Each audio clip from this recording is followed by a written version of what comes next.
अवधूत चिंतन श्री गुरुदेव दत्त श्री स्वामी समर्थ।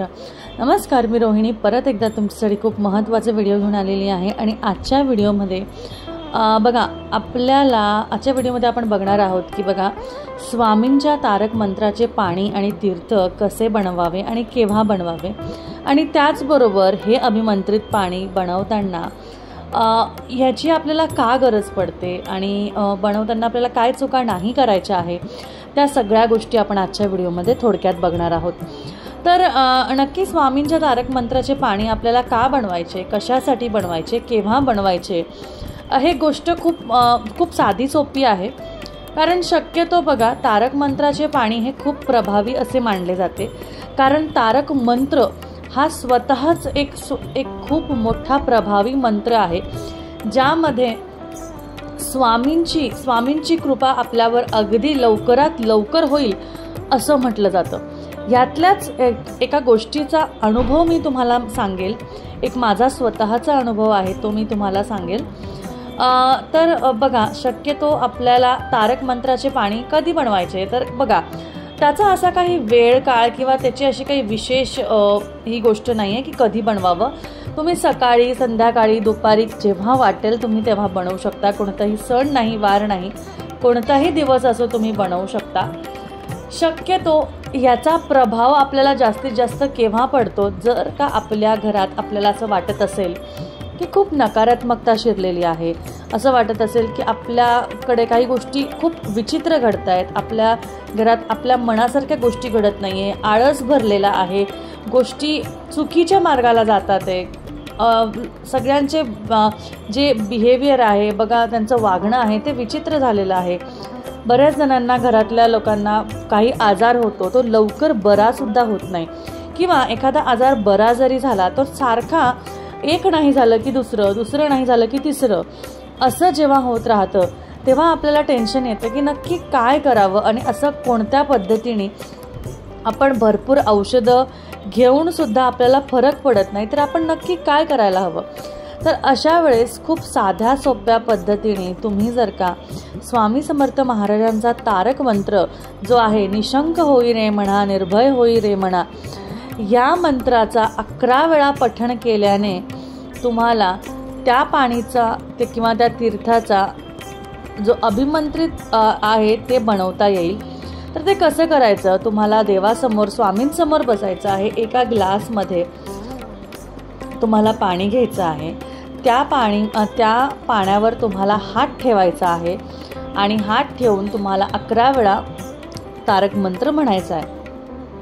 तारक मंत्र म्हणताना तुपाचा दिवा लावणे, उदबत्ती, धूप लावणे हे खूप गरजेचे आहे, कारण ती उदी जी आहे ती आपल्याला नंतर वापरायची आहे।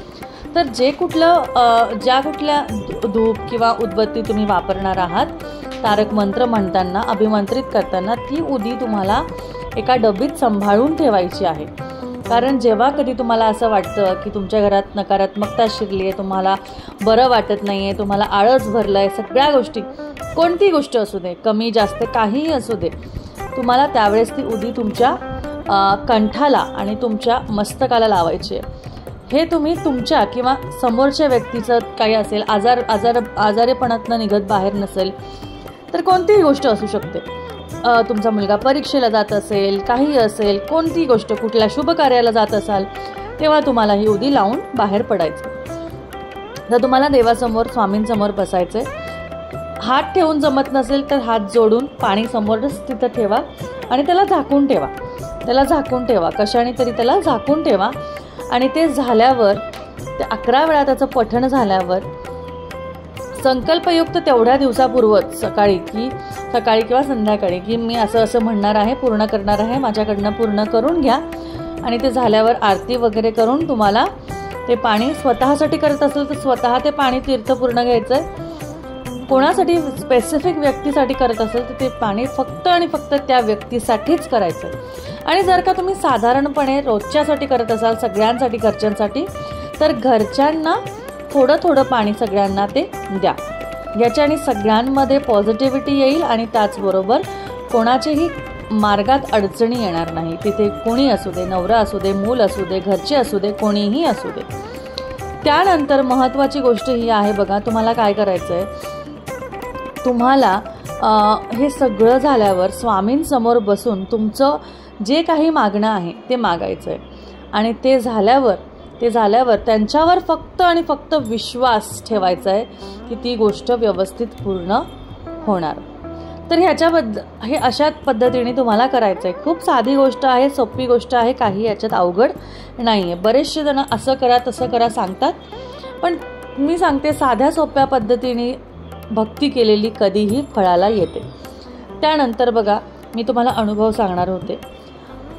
मला असं वाटतं की मला स्वतःलाच एकदा असं बरं वाटत नव्हतं, तर मी विचार केला की आपण तारक मंत्र म्हणूया आणि पाणी समोर ठेवूया. तुम्हाला सांगते, माझ्याकडनं ते तारक मंत्रसुद्धा पूर्णपणे म्हणल्या गेलं नाही, कारण काही नकारात्मकता असेल किंवा काहीतरी असेल माझ्यामध्ये, मला ते पूर्ण करून घेतलं नाही माझ्याकडनं. आणि त्याचबरोबर मग ठीक आहे म्हणलं, मी एकदा म्हणली आहे ना, तर मग मी ते पाणी पिलं. मी तुम्हाला सांगते, ते सुद्धा माझ्या पोटात राहिलं नाही, ते सगळं बाहेर निघालं. तर तुम्ही बघू शकता, ह्या पाण्यामध्ये एवढी ताकद आहे की तुम्ही एकदा जरी म्हटलं ना, पण तुमच्या शरीरातली जी काही भावना आहे, जी काही सकारात्मकता नकारात्मकता आहे, ती किती पटीने तुमच्याबरोबर तुम्हाला साथ देते. कारण जर का ती पद्धतशीर व्यवस्थितपणे गेली तर ती गोष्ट तुम्हाला फलित होते, पण जर का ती व्यवस्थित गेली नाही, त्याच्या मागची भावना नीट झाली नाही, तर ती तुम्हाला नुकसानसुद्धा करू शकते. नुकसान म्हणजे बघा, जसं मी तुम्हाला सांगितलं की माझ्या पोटातच ते पाणी राहिलं नाही आणि मला त्याचा काही फरक पडलाच नाही. तर अशा गोष्टी होतात. तर चुका आपल्याला काय करायच्या नाही आहेत की आपल्याला कधीही असं नाही करायचं की हा बाबा मी फक्त हे पाणी केलं आणि मी हे पिलं की माझं सगळं नीट होईल. नाही, विश्वास, पेशन्स हे खूप महत्त्वाचे आहे. आणि त्याचबरोबर उगाच करायचं म्हणून करायचं असं नाही, त्यामागची भावना ही खूप महत्त्वाची आहे. उगाच केल्याचं म्हणजे ते समाधान करायचं आहे म्हणून नाही. त्यामुळे ह्या गोष्टींची काळजी घ्या. फक्त कोणत्याही अवघड दिवसांमध्ये, जसं मासिक पाळी म्हणा, उलटाळ म्हणा, सोयरसूतक म्हणा, अशा वेळेस तुम्ही हे करू नका. कोणाकडनं तरी करून मग ते पाणी घेतलं तरीही चालेल. तर अशा पद्धतीने तुम्ही हे तीर्थ बनवून बघा, नक्कीच तुम्हाला फायदा होईल आणि तुम्ही मला नंतर कमेंट बॉक्समध्ये सांगा. व्हिडिओ कसा वाटला नक्कीच मला कळवा. परत भेटूया अवधूत चिंतन. श्री गुरुदेव दत्त. श्री स्वामी समर्थ. जय जय स्वामी समर्थ.